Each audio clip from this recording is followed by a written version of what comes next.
Hello बच्चों, तो जैसे कि आपको पता है कि हमारा जो चैप्टर है वो एंड हो चुका है और आज मैं आपके लिए लाई हूँ इम्पॉर्टेंट क्वेश्चन जो बोर्ड के नज़रिए से बहुत इंपॉर्टेंट है। अगर आप 12th बोर्ड में हैं और नीट की प्रिपरेशन के लिए भी हो सकते हैं क्योंकि इसमें काफ़ी कुछ एक्स्ट्रा है। तो चलिए, जैसा कि आपको पता ही है कि L12 है आज हमारा ह्यूमन रिप्रोडक्शन का और चैप्टर फ्लो हम पूरा कर चुके हैं। इसमें एक टॉपिक है जो हम अभी देखेंगे और उसके साथ ही कुछ देखेंगे कुछ महत्वपूर्ण प्रश्न जो बहुत इंपॉर्टेंट है। तो शुरू करते हैं। सबसे पहला महत्वपूर्ण प्रश्न है कि मोरूला व ब्लास्टुला में क्या अंतर है। ठीक है, ये आपको ये जो क्वेश्चन मैं करवा रही हूँ ये आपको बुक में नहीं मिलेंगे, इसीलिए स्पेशली करवा रही हूँ। और मिल भी जाएंगे तो आपको ये पता नहीं होता है कि इसको लिखना कैसे, आप कैसे इसको डिराइव करेंगे अपनी लैंग्वेज में, इसीलिए ये क्वेश्चन लेके आई हूँ। तो बहुत इंपॉर्टेंट है ये। मोरूला तथा ब्लास्टुला में क्या अंतर है, difference between morula and blastula. तो हम देख लेते हैं। यहाँ पे एक टेबल बना रखी है मैंने और इसी फॉर्म में अगर आप लिखेंगे तो काफी अच्छा इंप्रेशन पड़ता है। तो पहला है मोरूला, इधर लिखा है हमने, और ब्लास्टुला इधर लिखा है। कोरक खंडों की एक ठोस गेंद जैसा भ्रूण। ठीक है, क्या होता है मोरूला? मोरूला जो होता है वो एक ठोस गेंद जैसी संरचना होती है। कैसे, इसको हम बना के मैं आपको ड्रॉ करके भी दिखा देती हूँ।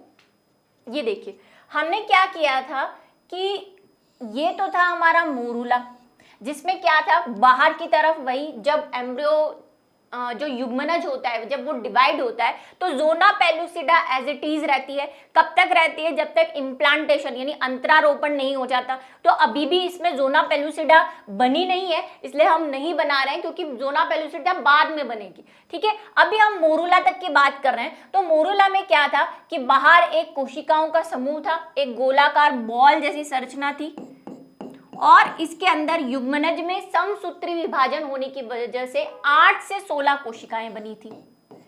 उसी को हमने क्या कहा था? मोरूला कहा था। तो पहला सेंटेंस हमें कह रहा है कि मोरूला ठोस गेंद है। क्यों ठोस गेंद है? क्योंकि इसके अंदर जो कोशिकाएं हैं वो अभी इस तरह से हैं।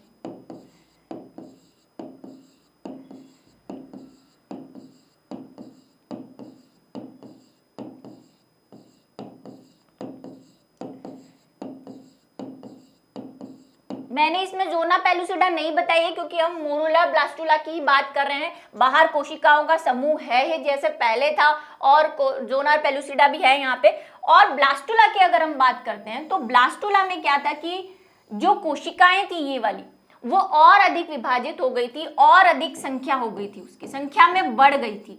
और बढ़ने के बाद क्या हुआ था कि ये जो अंदर की कोशिकाएं हैं वो एक तो बाहर लेयर बना दी थी कुछ इस तरह की, जो बीच की कोशिकाएं थी वो परिधि पर चली गई थी इस तरह से, जिसे हमने एक नाम दिया था। अगर आपको ध्यान है तो क्या नाम दिया था? ट्रोफोब्लास्ट। और अंदर जो यहाँ पे कोशिकाएं थी उनको हम क्या कह रहे थे? ब्लास्टोमियर। यहाँ पे भी जो अंदर कोशिकाएं वो ब्लास्टोमियर है।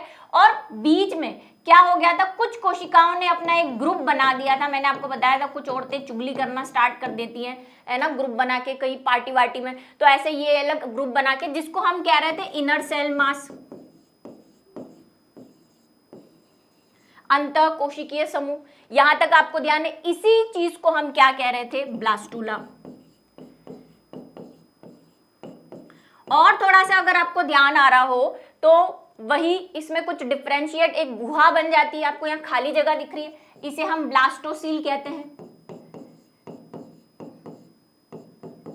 या ब्लास्टो गुहा कहते हैं। ठीक है, तो अब उस टेबल में पहली चीज है कि मोरूला एक ठोस गेंद जैसा है। दिख रहा है आपको ठोस गेंद? कहीं भी जगह नहीं है, सारी ठसाठस भरी कोशिकाएं। जबकि ब्लास्टुला क्या है? एक खोखली संरचना है क्योंकि इसके बीच में एक गुहा होती है, एक कैविटी होती है। तो ये क्या है? ये बॉल जैसी ठोस संरचना ही नहीं है। बॉल तो है लेकिन ठोस नहीं है। ठीक है, दूसरी क्या चीज है? पहली बात हो गई कोरक खंड है यानी ब्लास्टोमियर, जो अंदर कोशिका है उसको ब्लास्टोमियर कह रहे हैं। यहाँ पे कोरक खंडों की संख्या खोखली गेंद जैसा भ्रूण है। ठीक है, क्योंकि भ्रूण का ही निर्माण हो रहा है। केंद्रीय गुहा, खंडी भवन गुहा यानी सेगमेंटेशन कैविटी या ब्लास्टोसील अनुपस्थित होती है। ये देखिए यहाँ पे कोई आपको ब्लास्टोसील नजर आ रही है? नहीं, यहाँ पे ब्लास्टोसील है, ये गुहा है जिसको हम क्या कह रहे हैं? ब्लास्टोसील या सेगमेंटेशन कैविटी, या और क्या कह रहे हैं? कोरक खंड गुहा। ठीक है, कोरक खंड क्यों? क्योंकि ब्लास्टोला का हिंदी नाम क्या है? कोरक पुटी। तो ब्लास्टोसील गुहा ब्लास्टोसील बोले या कोरक खंड गुहा बोले, बात सेम ही है।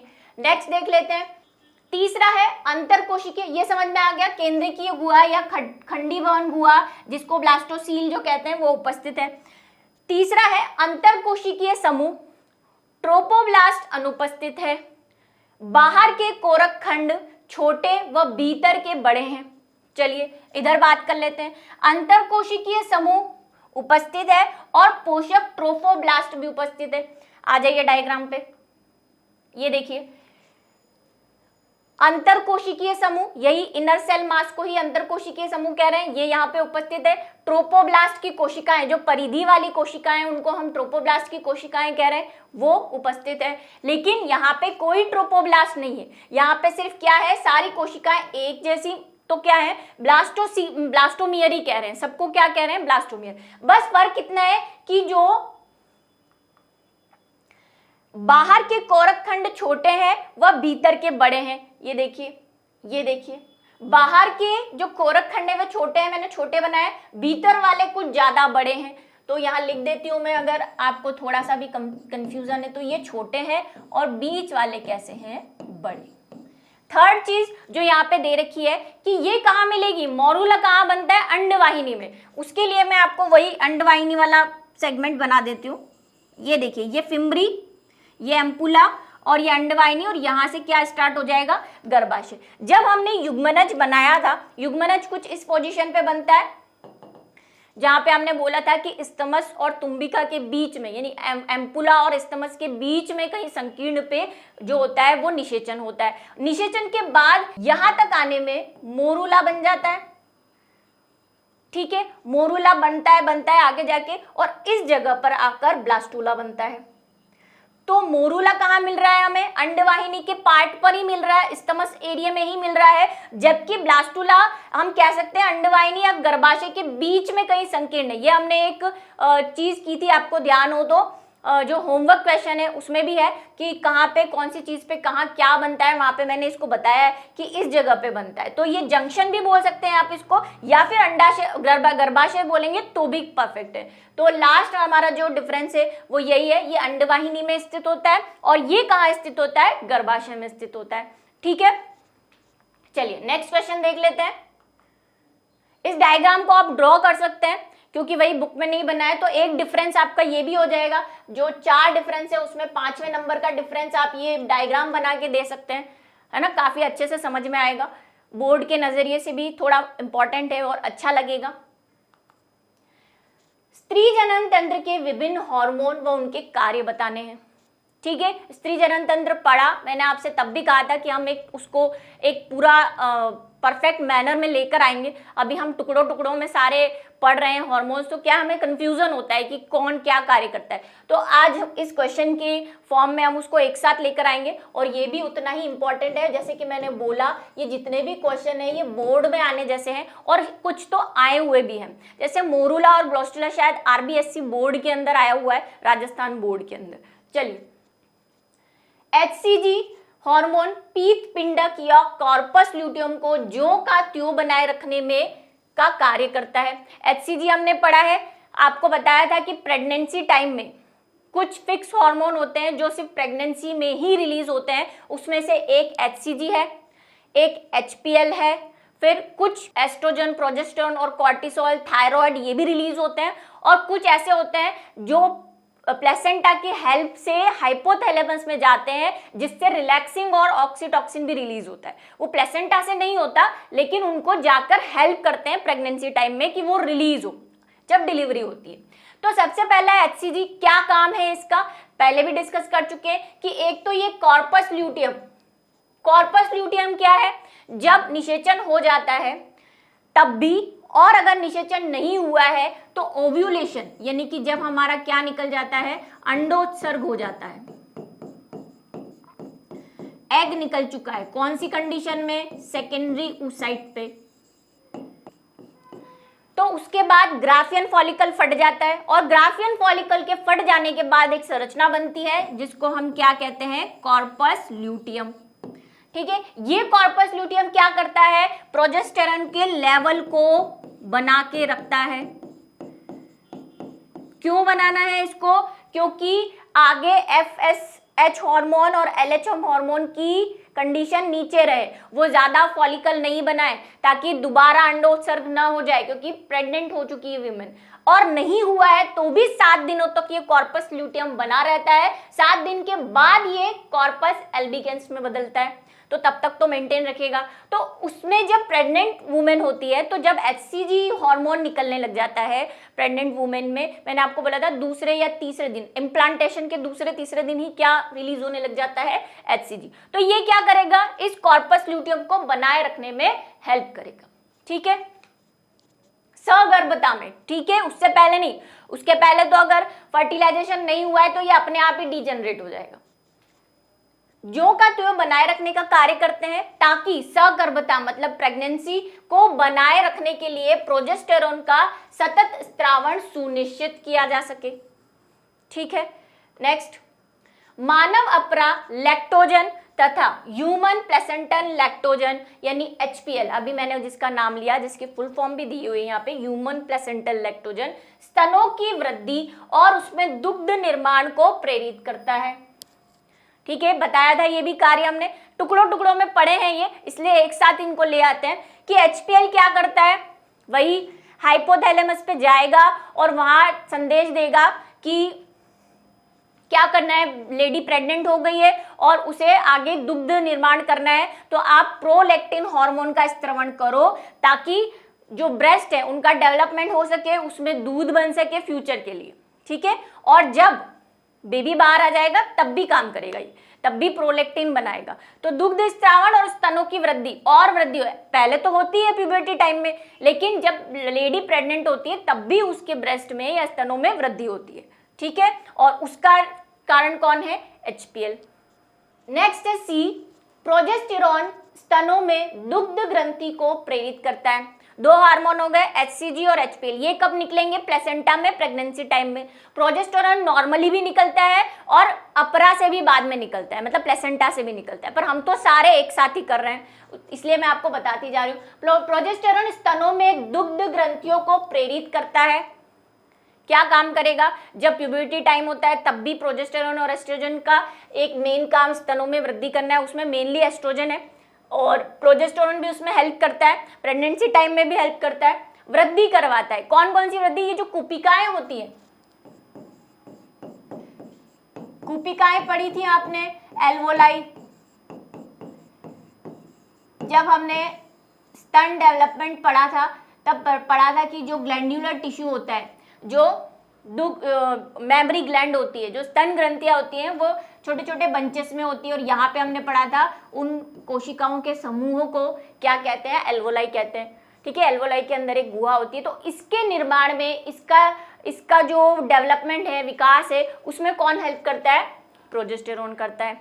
ठीक है, गर्भाशय संकुचन को रोकता है, ये भी हमने पढ़ा है कि प्रोजेस्टेरॉन में जो कार्पस ल्यूटियम बनता है वो प्रोजेस्टेरॉन क्यों रिलीज करता रहता है, ताकि एक तो FSH ना आए और नया एग ना बने, दूसरा गर्भाशय को मेंटेन रखता है ताकि उसमें कॉन्ट्रैक्शन नहीं हो, बेबी के डेवलपमेंट से पहले कॉन्ट्रैक्शन नहीं हो, बाद में तो कराना ही है जब 9 मंथ कंप्लीट हो जाएंगे, उससे पहले कॉन्ट्रैक्शन नहीं हो, नहीं तो बेबी बाहर आ जाएगा, अनडेवलप्ड बेबी, तो उसमें कोई हिलने नहीं देता, उसको एज इट इज फिक्स रखता है।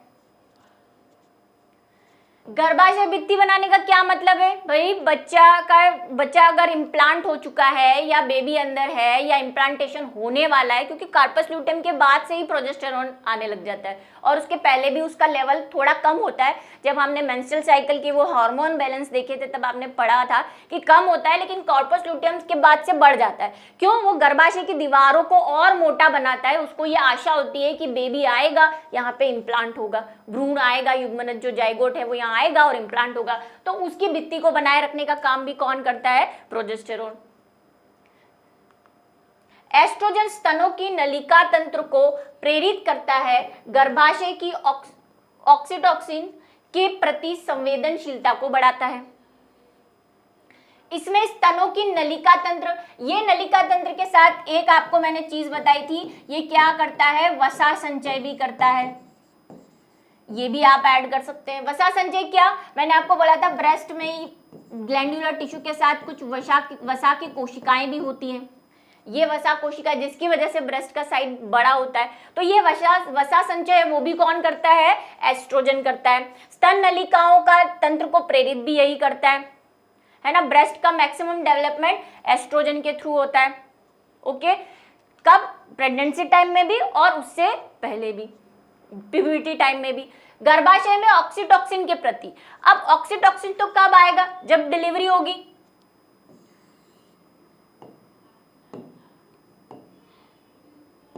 ठीक है, बेबी अंदर है,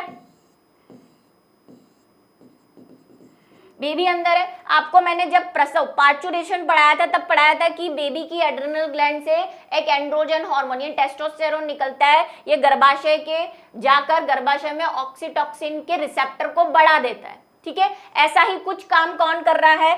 एस्ट्रोजन भी कर रहा है। एस्ट्रोजन गर्भाशय के ऑक्सीटोसिन के प्रति संवेदनशीलता को बढ़ा देता है, वही रिसेप्टर जो हम यहाँ पे कह रहे थे उन्हीं को एस्ट्रोजन भी बढ़ाता है।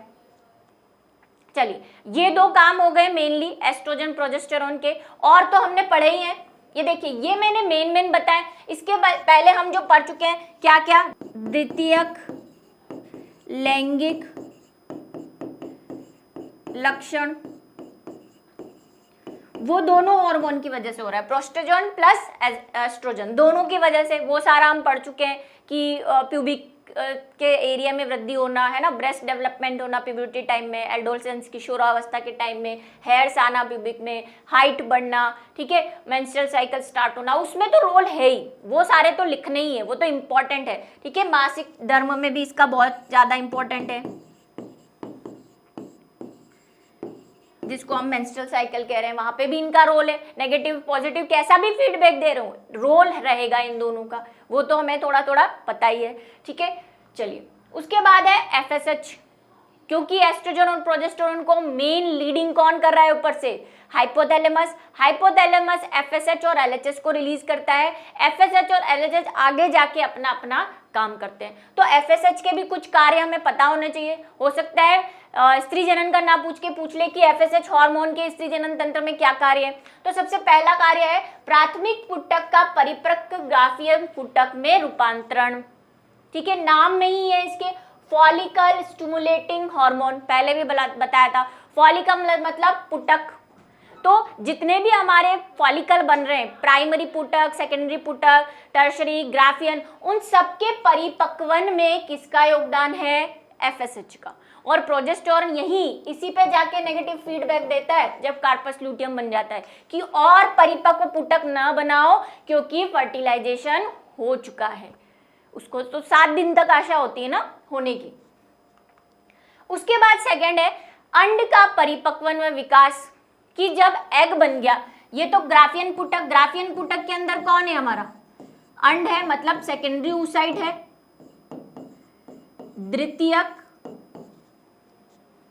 अंड कोशिका, तो उसका भी डेवलपमेंट हमें करना है कि वो कैसे होती है, उसका भी अभी आपको स्ट्रक्चर बताऊंगी मैं, स्पेशल क्लास है ये इसीलिए। चलिए, पुटकी कोशिकाओं द्वारा एस्ट्रोजन के स्त्रावण को प्रेरित करना, अर्थात मुख्यतः पुटकी अवस्था का नियमन करना। पुटकी कोशिकाएं मतलब वही फॉलिकल जो कोशिकाएं हैं उसमें एस्ट्रोजन के स्त्रावण को प्रेरित करना। क्यों? एस्ट्रोजन क्या करेगा? वही जाकर किसको? एफएसएच एलएचएस को, जो भी वहां की सिचुएशन है उसके हिसाब से नेगेटिव या पॉजिटिव फीडबैक देगा। अगर ग्राफियन पुटिकल हो गया है, एग बाहर आ गया है, तो वो क्या करेगा? ल्यूटेनाइजिंग हार्मोन को जाके बताएगा कि कॉर्पस लूटियम बनाओ, ताकि कॉर्पस लूटियम बनाओ, एस्ट्रोजन का लेवल ऊपर करो और एग को बाहर रिलीज करो। तो ये सारी चीजें भी ये करता है, पुटकी अवस्था का नियमन करेगा, मतलब रेगुलेशन करेगा। अब है एलएच। एलएच का एक सबसे मोस्ट इंपॉर्टेंट काम अंडोत्सर्ग करना, मतलब जो ग्राफियन फॉलिकल बना हुआ है हमारा, है ना, ग्राफियन पुटक, उसमें से क्या रिलीज करना, इस सेकेंडरी oocyte को बाहर निकालना, मतलब अंडोत्सर्ग करना। ठीक है। खाली हुई ग्राफियन पुटक पीत पिंडक यानी कार्पस ल्यूटियम में रूपांतरण, ये जब खाली हो जाएगी तो इसको किस में कन्वर्ट करना, कॉर्पस ल्यूटियम में, ताकि कॉर्पस ल्यूटियम फिर क्या करे, प्रोजेस्टेरोन का स्त्रवण करे। सब एक दूसरे पे डिपेंडेंट है, एक के बिना कोई दूसरा हिल नहीं सकता। ठीक है। तो ये भी काम किसका है, एलएच का। यहां पे लिखा हुआ है रूपांतरण पीट पिंडक द्वारा प्रोजेस्टेरोन का स्त्रवण या नियमन। अंत मुख्यतः अंडोत्सर्ग का नियमन, बाद में उसका भी नियमन, कि अंडोत्सर्ग तो हो गया लेकिन 7 दिनों तक, मैंने आपको बोला सिक्रेटरी स्टेट 7 डेज तक चलती है, क्योंकि 7 डेज तक उसको ये उम्मीद होती है कि निषेचन होगा। हालांकि अंडा तो एक ही दिन जिंदा रहता है, लेकिन भाई वो तो ग्लैंड है, इतनी समझ उसमें नहीं है, वो तो 7 दिनों तक पॉजिटिव थिंकिंग पॉजिटिव रहेगी नहीं। अभी भी हमको होता है ना, हम कोई एग्जाम देते हैं तो रिजल्ट भी आ जाता है, फिर भी हमारे मन में कहीं ये डाउट होता है, नहीं यार हो सकता है वेटिंग लिस्ट में मेरा नाम आ जाए, हो सकता है लिस्ट गलत हो, कहीं ना कहीं तो मेरा नाम होना चाहिए, ऐसा लगता है ना आपको, भले ही वो हमारी हवाई बातें होती हैं और कईयों के साथ ऐसा होता भी है। तो इसीलिए ये इस उम्मीद में 7 दिनों तक मतलब सिक्रीशन करता है, और इसके बाद उसका नियमन कौन करेगा, वही एलएच हार्मोन करेगा। नियमन अंडाशय हार्मोन एस्ट्रोजन सहायक नलिकाओं के रखरखाव का कार्य करता है, ये एस्ट्रोजन को भी गाइड करता है ताकि वो अपने काम कर सके। प्रोजेस्टेरोन गर्भाशयी एंडोमेट्रियम को बनाए रखने का कार्य करता है। प्रोजेस्टेरोन का पता ही है, अभी ऊपर हम उसका कार्य डिस्कस करके आए, गर्भाशयी एंडोमेट्रियम को बनाए रखना। चलिए, ये है सबसे इंपॉर्टेंट ग्राफियन फॉलिकल का नामांकित चित्र, मोस्ट इंपॉर्टेंट। ठीक है, कि कहीं भी आपकी एनसीईआरटी बुक में नहीं दे रखा, लेकिन पूछ लिया जाए तो क्या करें, क्योंकि इंपॉर्टेंट क्वेश्चन है। पता हूं वैसे मैंने आपको ड्रॉ करके बताया है, पर आज थोड़ा हम अच्छा वाला ड्रॉ करेंगे, हमेशा गंदा वाला ड्रॉ करते हैं। लेकिन उससे पहले मैं आपको एग का भी स्ट्रक्चर बताऊंगी, क्योंकि ग्राफियन फॉलिकल के अंदर ही हमारा वो जो सेकेंडरी oocyte है वो है, उसके बाद वो एग, मतलब एग कब, जब सेकेंडरी oocyte फिर से मियोसिस करके एग बना देता है, ओरिजिनल एग जिसकी हम बात कर रहे हैं, जो स्पर्म से फर्टिलाइज होगा, उस एग का स्ट्रक्चर भी देखेंगे। वो भी बुक में नहीं है, पर थोड़ा सा वही कंपटीशन एग्जाम और बोर्ड के नजरिए से। चलिए, तो ग्राफियन फॉलिकल में क्या था, सबसे बाहर 2 मेम्ब्रेन थी, ये आपको पता है। तो ये हम 2 मेम्ब्रेन बना लेते हैं।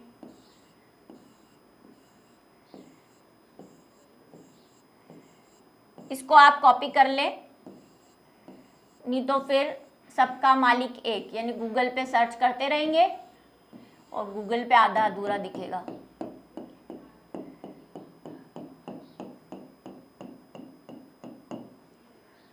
ठीक है, ये हो गई बाहर वाली, जिसको हम क्या कह रहे हैं, थीका एक्सटर्ना। अब अंदर वाली, अंदर एक और लेयर थी,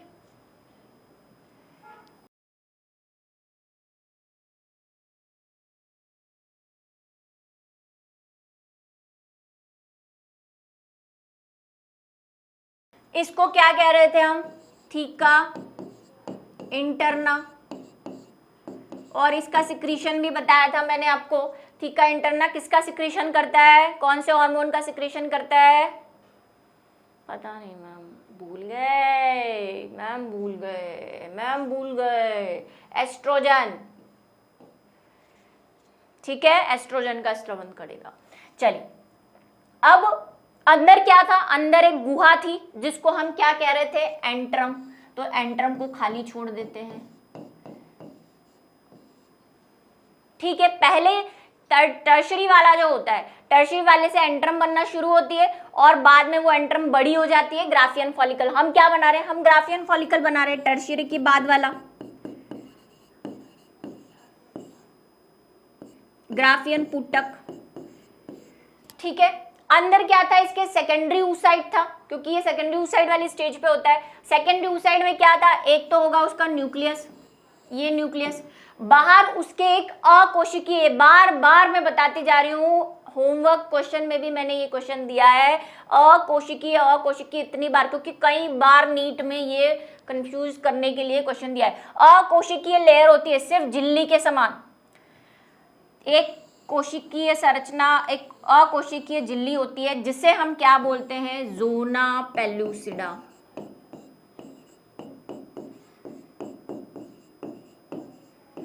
ठीक है, बाहर की ओर एक पुटकीय कोशिकीय सेल का, कोशिकाओं का एक समूह की मेम्ब्रेन होती है जिसे कोरोना रेडिएटा कहते हैं। और मैंने आपको बताया था कि इसको कोरोना रेडिएटा क्यों कहते हैं, क्योंकि ये कोरोना से आई है?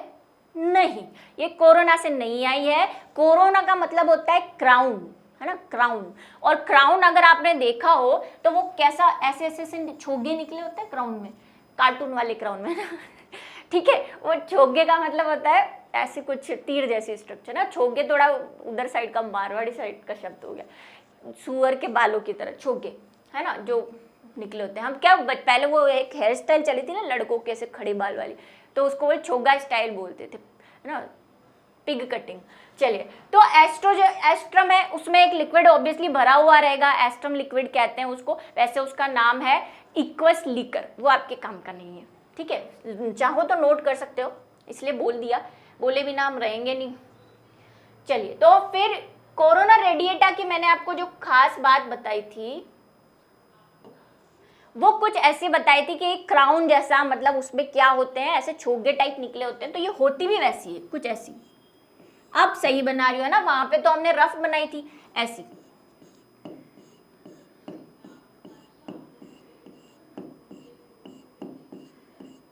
इतने बड़े छोगे नहीं बनाने, वो मैं आपको थोड़ा अच्छे से दिख जाए इसलिए। और 2-3 लेयर होती है, मैं एक ही बना रही हूँ, है ना, और भी इस पे ऐसे ऐसे ऐसे और हो जाएगी।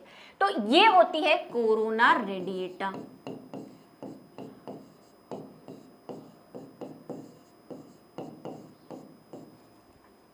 इन तीनों की दोनों की एक और इम्पोर्टेंट बात अभी बताने वाली हूँ मैं, छोटे छोटे मगर मोटी बातों में इधर की साइड, इसलिए जगह छोड़ी है वो। तो ये हो गया हमारा ग्राफियन फॉलिकल। और ये कौन सी स्टेज में है, इसकी स्टेज ना भूलें कृपया, द्वितीयक अंड कोशिका, जिसको हम कह रहे हैं सेकेंडरी ऊसाइट। और इंग्लिश और हिंदी इसीलिए बता रही हूं।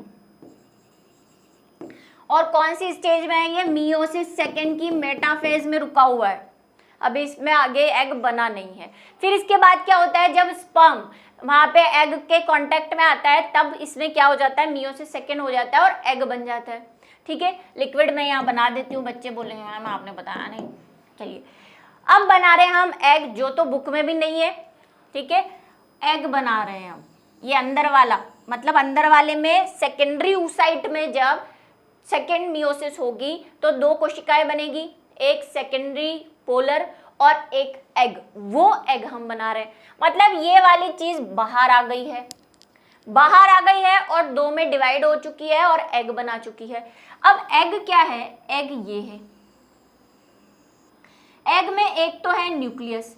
अब ह्यूमन एग जो होता है, मानव अंड, ह्यूमन एग जो होता है या कोई भी एग, एक तरह से मैं बता देती हूँ, उसमें जिस तरफ न्यूक्लियस होता है, सब जगह न्यूक्लियस मतलब सेंटर में नहीं होता है। आप देख रहे हैं मैंने न्यूक्लियस यहाँ बनाया है, तो किसी में सेंटर में न्यूक्लियस होता है, किसी एग में, डिपेंडिंग ऑन द एनिमल्स। और यहाँ पे न्यूक्लियस सेंटर में नहीं है, साइड में होता है। ये अकेला बेचारा ऐसे डर लग रहा होता है इसको कि मेरा फर्टिलाइजेशन ना हो जाए, ऐसे डर रहा होता है ये, तो ये साइड में चला जाता है। इसको एसेंट्रिक न्यूक्लियस कहते हैं। एसेंट्रिक का मतलब अकेंद्र की बोल सकते हो ना, सेंटर में नहीं है ये, साइड में।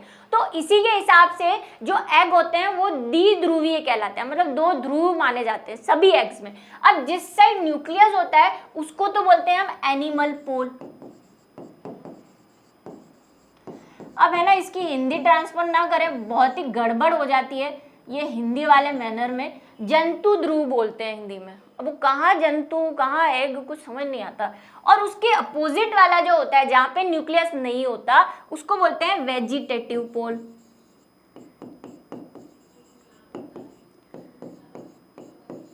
कायिक ध्रुव, ये फिर भी ठीक है। और बीच में जो है वो द्रव्य होगा, ये अभी क्या है, एग है, मतलब कोशिका है एग, तो बाहर क्या होगी इसके, प्लाज्मा मेम्ब्रेन होगी, जंतु कोशिका है, प्लाज्मा मेम्ब्रेन होगी। जो ये प्लाज्मा मेम्ब्रेन है इसकी भी एक खास बात है बेचारी की। क्या बात है इस खास बेचारी की, कि इसकी प्लाज्मा मेम्ब्रेन को अब हम पीएम नहीं बोलते, बल्कि क्या बोलते हैं, विटेलाइन मेम्ब्रेन। दोनों इसीलिए लिख रही हूं क्या कि कल को मुझे कोई ना मैम आपने बताया नहीं बोल दे, विटेलाइन, ठीक है, विटेलाइन मेम्ब्रेन। इसका सिक्रीशन ये कोशिका की खुद की है, बाहर जितनी भी मेम्ब्रेन है वो अलग अलग जगह से आई होती है, ये होती है कोशिका से निर्मित होती है, ठीक है। चलिए अब इसके बाहर क्या होगा, इसका जो अंदर का द्रव है वो दो भागों में बटा होता है, वही कॉर्टेक्स और मेडुला। तो बाहर अंदर वाला मैं बना देती हूँ ऐसा ऐसा, जिसमें बहुत सारे जो भी ऑर्गेनल्स होंगे, यानी कि वही माइटोकॉन्ड्रिया, XYZ अंतःप्रद्रवी जालिका है क्योंकि सेल है, और बाहर वाला जो होगा वो कॉर्टेक्स होगा, ठीक है। अंदर वाला मेडुलरी रीजन बोल दीजिए, या बोल दीजिए कि एग ऊप्लाज्म भी कहा जाता है इसको, है ना। ये तो हो गई वेजिटेटिव पोल, ऐसा बना दूं, और इसको हम बोल देते हैं ऊप्लाज्म, अंड द्रव्य। अब ज्यादा हिंदी में क्या ही करूं बताओ, हमको तो अभी भी इंग्लिश में ही याद है कुछ कुछ, ये ठीक है, फिर भी मैं कोशिश करती हूँ हिंदी में ट्रांसफर करने। चलिए दोनों लैंग्वेज में बात करने की, वेजिटेटिव। चलिए तो ये हो गया मेन बात। जो ये कोरोना जोना पेलुसिडा ये अभी भी है, मैंने आपसे बोला था इम्प्लांटेशन तक जोना पेलुसिडा रहेगी, कोरोना रेडिएटा तो वो कोरियोनिक मेम्ब्रेन में बन के निकल लेती है बाहर। तो कोशिका जो होती है वो एक और कोशिका का सिक्रीशन करती है, जिसे ही हम क्या बोल रहे हैं, ये अकोशिकीय मेम्ब्रेन, ये वाली जोना, यही लिखा हुआ है, यही एरो कर दूं, जगह की कमी के कारण आपको यहां पर शिफ्ट किया जा रहा है, ये जोना पेलुसिडा। और बाहर की वाली कोरोना रेडिएटा भी बना देते हैं, कहेगी मैंने क्या बिगाड़ा।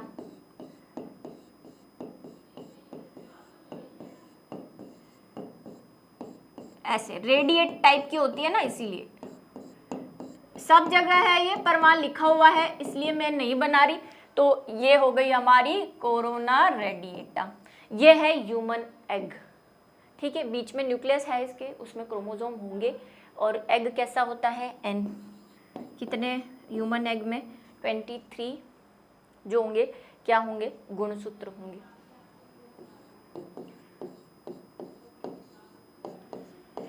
चलिए तो ये बात खत्म हो गई। क्वेश्चन तो ग्राफियन फॉलिकल का था, पर मेरे वही थोड़ा खून चूसने की आदत की वजह से एग भी बना दिया है।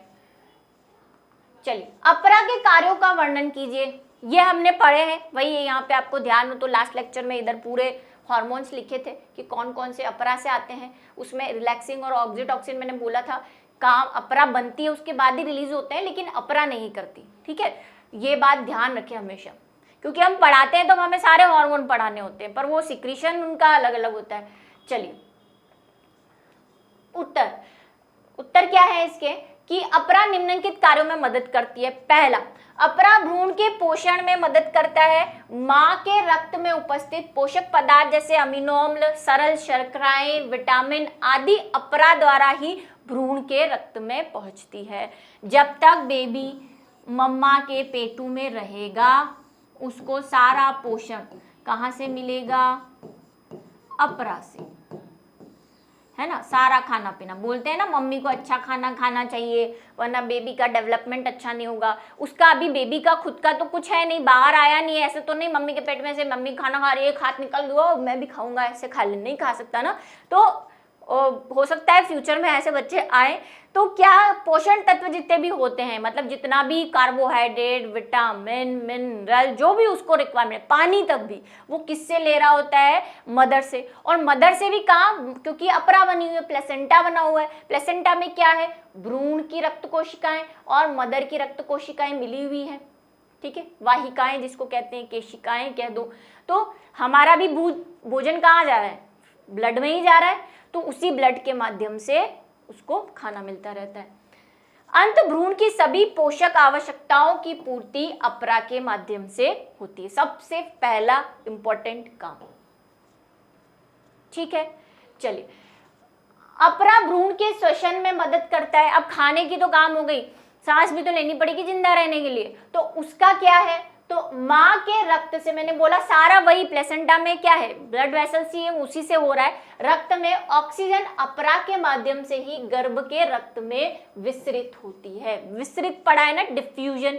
क्या होता है डिफ्यूजन, किसी भी पदार्थ का, 10th पहुंचा रही हूँ, शायद 9th पहुंचा रही हूँ, 9th में पढ़ा है, किसी भी पदार्थ का अपनी अधिक सांद्रता से कम सांद्रता की ओर जाना, जिसका एक बेस्ट एग्जांपल जो हम देते हैं कि अगर हम किसी रूम के कोने में अगरबत्ती लगा दें तो पूरे रूम में उसकी खुशबू फैल जाती है। क्यों? क्योंकि जहां अगरबत्ती जल रही है वहां पे उस खुशबू की कंसंट्रेशन ज़्यादा है, सांद्रता ज़्यादा है। रूम में भरी पड़ी है बदबू, किसी ने कर दिया होगा कुछ, तो क्या करेंगे, या तो डीओ छिड़केंगे या अगरबत्ती लगाएंगे। तो डीओ छिड़का तो पूरे रूम में उसकी खुशबू फैल जाती है। यही विसरण है, क्योंकि वहाँ पे उसकी सांद्रता अधिक थी, वहाँ से वो कम सांद्रता की ओर आ गया।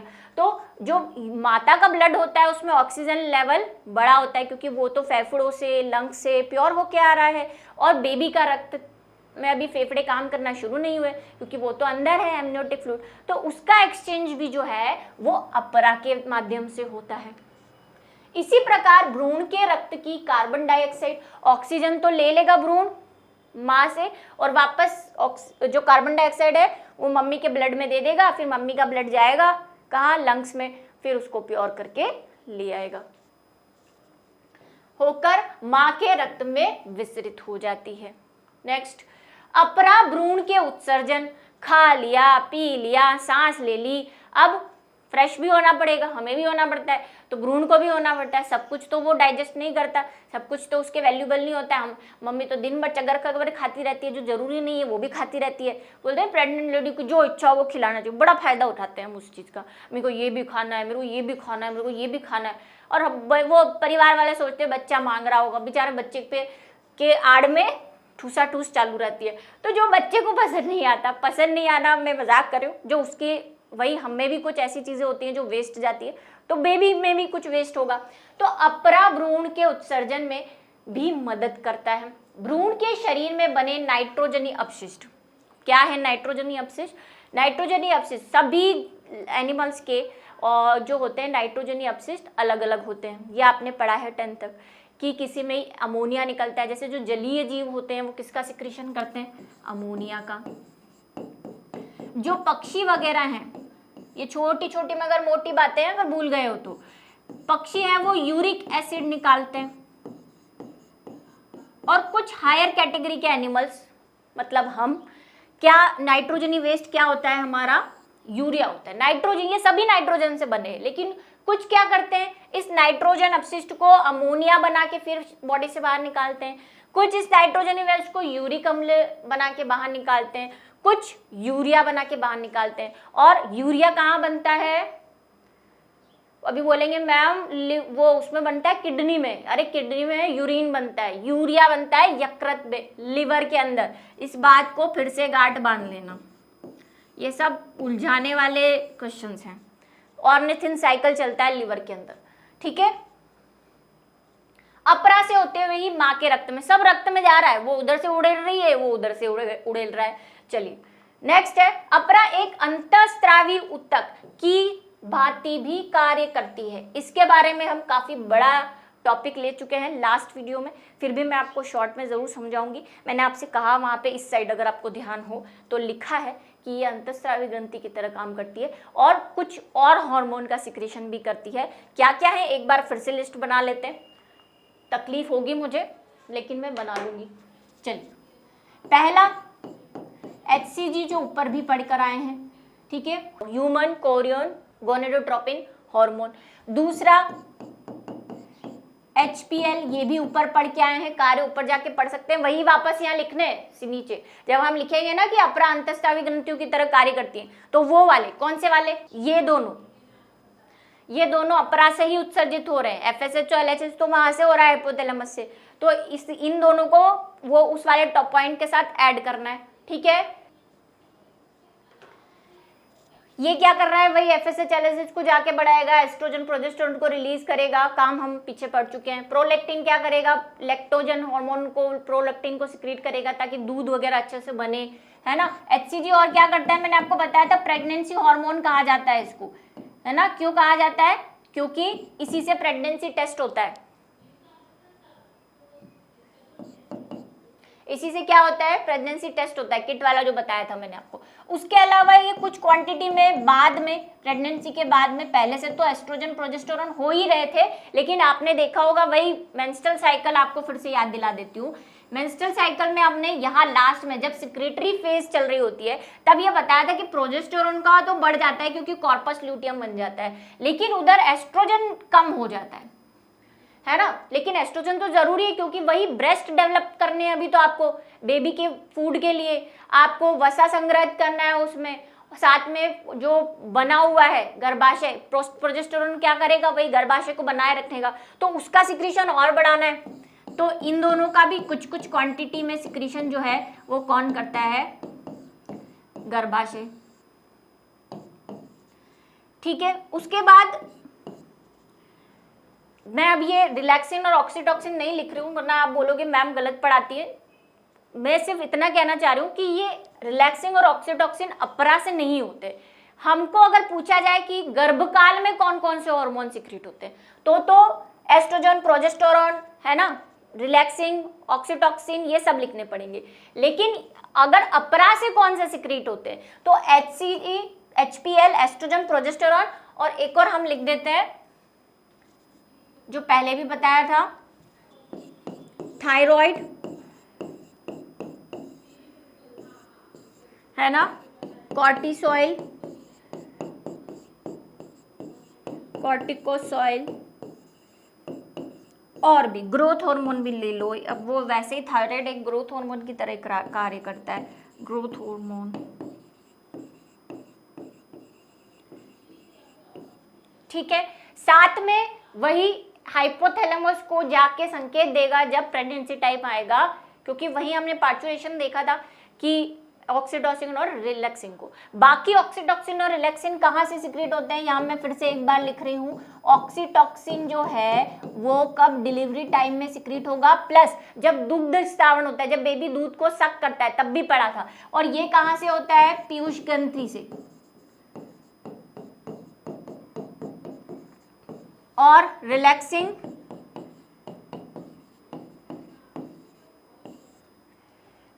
कहां से सिक्रीट होगा, कॉर्पस ल्यूटियम से। ये हम स्त्री जनन तंत्र के हार्मोन में पढ़ के आए होंगे, फिर से एक बार लिख दिया मेरी आपकी सबकी शांति के लिए।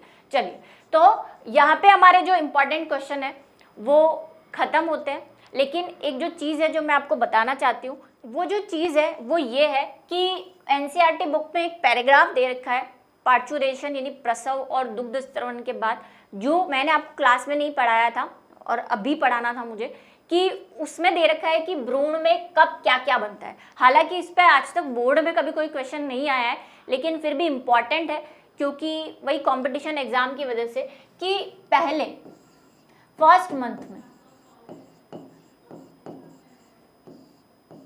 सबसे पहले भी बोल सकते हैं कि सबसे पहले बच्चे की क्या डेवलप होती है, हार्ट बीट।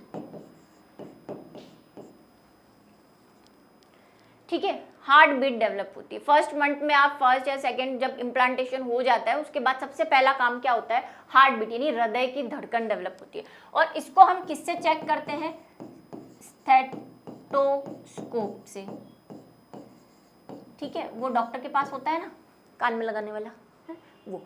चलिए, स्टेथोस्कोप से। दूसरा 12 वीक का जब हो जाता है, 12 वीक को ब्रैकेट में यहाँ पे लिखा हुआ है फर्स्ट ट्राइमेस्टर, कभी कभी है ना साइंस, फिजिक्स, केमिस्ट्री, बायो सभी मिक्स हो जाती है। ट्राइमेस्टर, अब ये ट्राइमेस्टर क्या बोला है, तो ट्राइमेस्टर ये बोला है कि जो ट्राई का मतलब 3, ठीक है, 3 महीने का एक पीरियड जो होता है वो होता है फर्स्ट ट्राइमेस्टर, ठीक है, 3 महीने, तो 3-3 महीनों में बांट देते हैं। ह्यूमन की जो डिलीवरी टाइम होता है first trimester, second, third, fourth, 3 महीने, ठीक है, 3 महीने का। तो फर्स्ट ट्राइमेस्टर 12 वीक हो गए, 12 वीक हो गए मतलब फर्स्ट ट्राइमेस्टर का चल रहा है। तो फर्स्ट ट्राइमेस्टर में क्या होगा, एक महीने में कितने वीक होते हैं, 3 से 4 मानते हैं हम, तो 4 या 12, तो 3 एक ट्राइमेस्टर हो गया ना, 3 मंथ, तो ये फर्स्ट ट्राइमेस्टर, फिर आगे के 3 मंथ सेकेंड ट्राइमेस्टर, फिर आगे के 3 मंथ थर्ड, ऐसे चलता है। तो 12 वीक में क्या होगा, इसमें कुछ जैसे उंगलियां,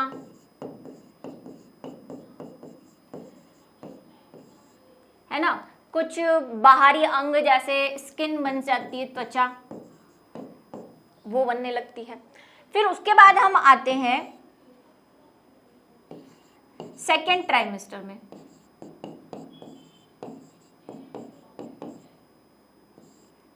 ट्राइमेस्टर लिख दिया क्या मैंने, बोला ना, कहीं कहीं तो मैडम भी गुल हो जाती है, ठीक है। सेकेंड ट्राइमेस्टर में क्या होगा, बाहर ये जननांग बनने लगते हैं,